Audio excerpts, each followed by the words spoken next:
Up, everybody? It's Dakota, and today I'm going to be looking at Golgari Stompy in Pioneer. Took sixth place at the SCG Open, which included 4 inverter decks. Spoiler alert, inverter won the Open in the hands of Pete Ingram, so congratulations to him, but we're not going to be looking at that deck because we looked at it about 2 weeks ago. We know it's one of the top decks in the format. This one is really interesting and just a really aggressive deck that isn't in mono red or Gruul colors, so it's pretty sweet. So we're going to be looking at Golgari Stompy. Essentially what you want to be doing with the deck is playing an Elvish Mystic or a Llanowar Elf on turn 1, and then either trying to play a Yorvo, a Steelleaf Champion, Rotting Regisaur, Ronas, or Lovestruck Beast on turn 2, and being able to attack with it on turn 3. So basically, like, going down the list of things we got going on here, Lovestruck Beast and Ronas are, I'm going to say, like, your worst possible creatures. Like, Lovestruck Beast is pretty bad just because you need a 1/1 to be able to attack with it. They could just kill your mana dork, and you're kind of just stuck with a 5/5 that's on blocking duty. If you do not play Heart's Desire part of Lovestruck Beast, that way they have to kill 2 instead of 1. But then you're also, like, taking a turn off of actually casting your Lovestruck Beast, which is really not where you want to be. This deck is pretty pushed on playing a Mana Dork on turn 1 and then playing a 3-drop on turn 2. But nonetheless, is a 3-mana 5/5 that we can play on turn 2 and start attacking with as long as our Mana Dork lives.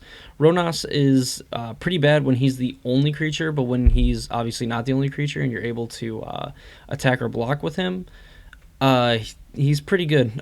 Death Touch Indestructible, can give another creature 2/0 and trample, which is pretty good when you have cards like Rotting Regisaur, Steelleaf Champion, and Yorvo, where they just get huge and can basically push through and stop getting chump blocked, which is pretty sweet. I'd probably lean more towards playing like 3 Ronas instead of 2, just because I feel like you want that ability a lot more than you don't, because you kind of just get chump blocked into infinity.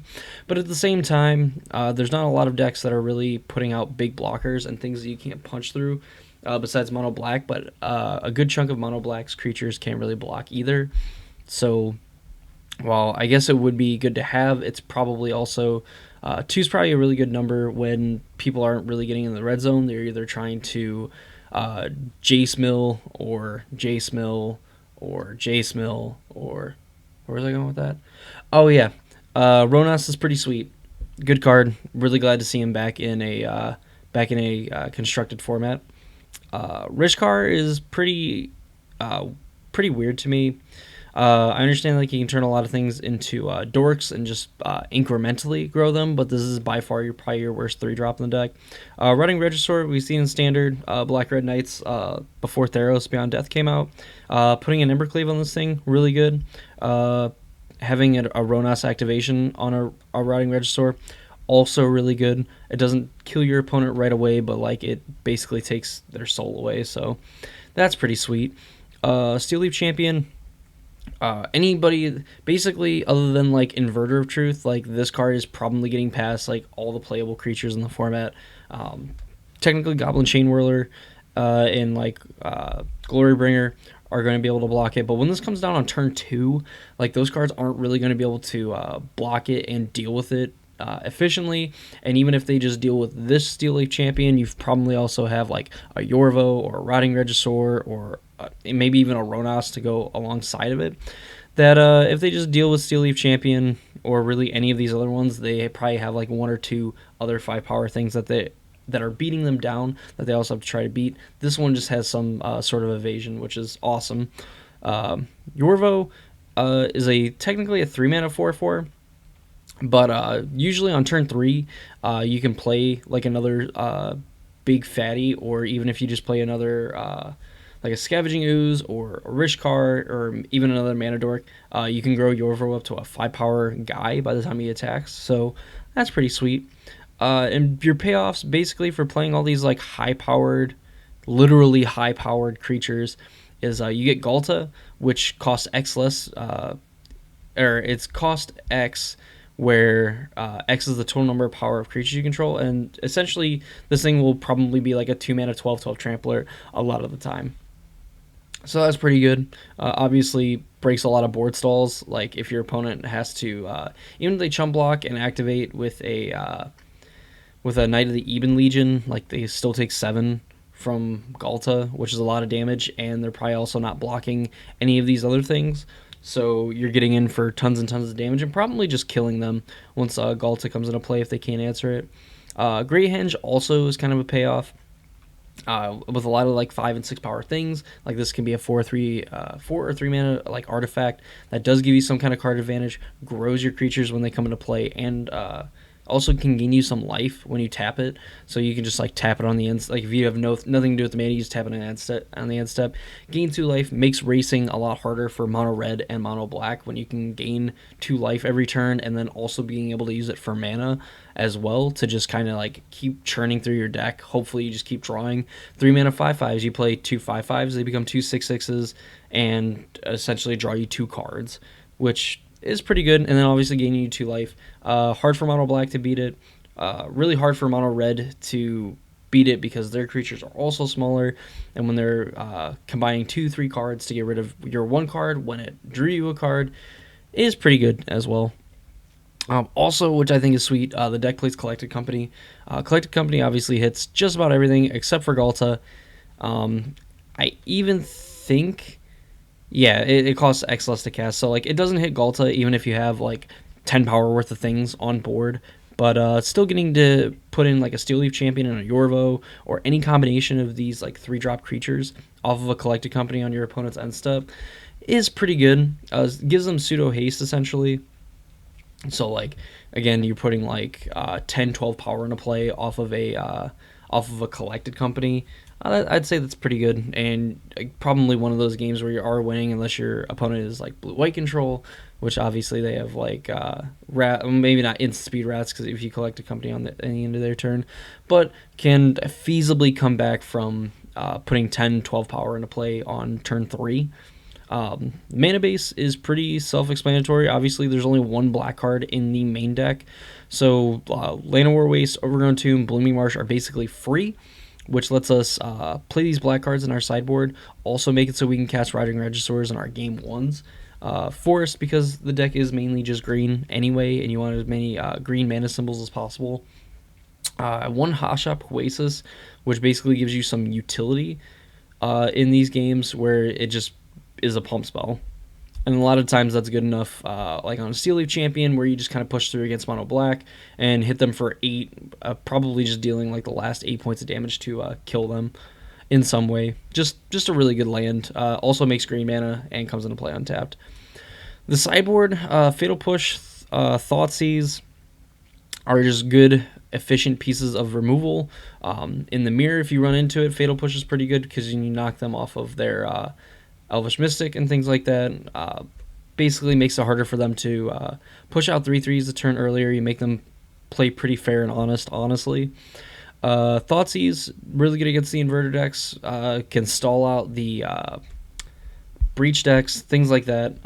And with the fact that you're playing a lot of these like high pressure cards, you don't need to play Thoughtseize on turn 1.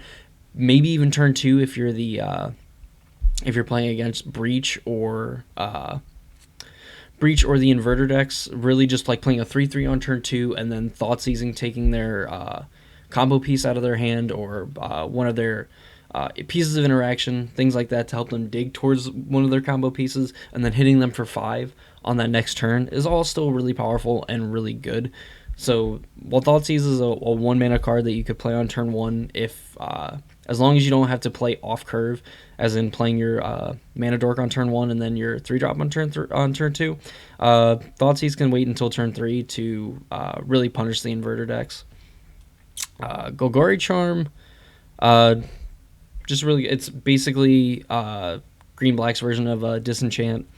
Can regenerate each creature you control. You can really blow out your control opponent or someone if they just try to wrath the board. You just regenerate all your creatures, and they're sad, and then you probably kill them. I don't know how much the first mode comes up on Golgari Charm. In Pioneer right now, I don't think it comes up very often. It can be a sweet combat trick to really get your opponent, but in reality, it probably doesn't come up that much. The other 2 modes are just really powerful on their own that you can really play this card.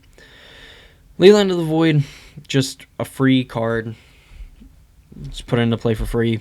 Do your thing. Your opponent has a hard time interacting with it in the first free turns of the game, so definitely get your value out of it. Stay in the Mind, basically your version of like Slaughter Games in this deck, and having Convoke, so these creatures that you have on board can help pay for this if need be. Reclamation Sage, you can hit off of Collected Company, so that's why there's only one on the board. Obviously hits an artifact or enchantment that's really ruining our day. Windstorm is weird. I don't understand why it's in here completely. I'd imagine it's probably pretty good about getting rid of cards like Dream Trawler and things like that, where it doesn't target it, so your opponent has to like counter it or something. But either way, weird card. Must be pretty good if whoever got 6 with this deck decided to play it. It must have been good. Aethersphere Harvester also just helps you swing races. It's aggressive. Hitting for 3 and gaining 3 is pretty good, especially against Mono Black and Mono Red and all these other decks. Notably doesn't die to Glorybringer and blocks Glorybringer, I'd say, pretty well. At the very least, like, your opponent is treating like a burn spell plus an exert or something, or an attack with a Glorybringer to deal with Aethersphere Harvester, and you also get to gain 3 life still from that when you're swinging with 5/5s and 10 or 5/5s and swinging for 10 total power. Sometimes just gaining 6 life with Aethersphere Harvester and also getting in for 6 points is pretty good. And that's going to wrap it up for Golgari Stompy. This is an interesting way to attack the metagame. Definitely a deck that I think can be pretty good as long as blue-white doesn't dominate your meta and things like that. This is a good way to tackle the inverter decks and the other Lotus Breach decks and things like that. You just put a really fast clock into play in game 1. Your matchup's probably pretty bad against them if like Lotus Breach gets to go off on like turn 3 or turn 4, like it can, or if the inverter deck just has a very interactive destroy your creatures opening into basically comboing, then it's pretty bad for you. But like if they stumble at all, you can just kill them, steal those game 1s, and then win game 2s off the back of a pretty strong sideboard of disruption plus clock, which usually is the key when you're trying to disrupt your combo opponent. So that's going to do it for me. I hope you guys enjoyed the video. Check out the other videos in this playlist for any other Pioneer decks that you might want to check out. I also have Modern and Standard playlists that you can check out as well when you're done with Pioneer stuff. That's going to do it for me. I appreciate you guys watching the video.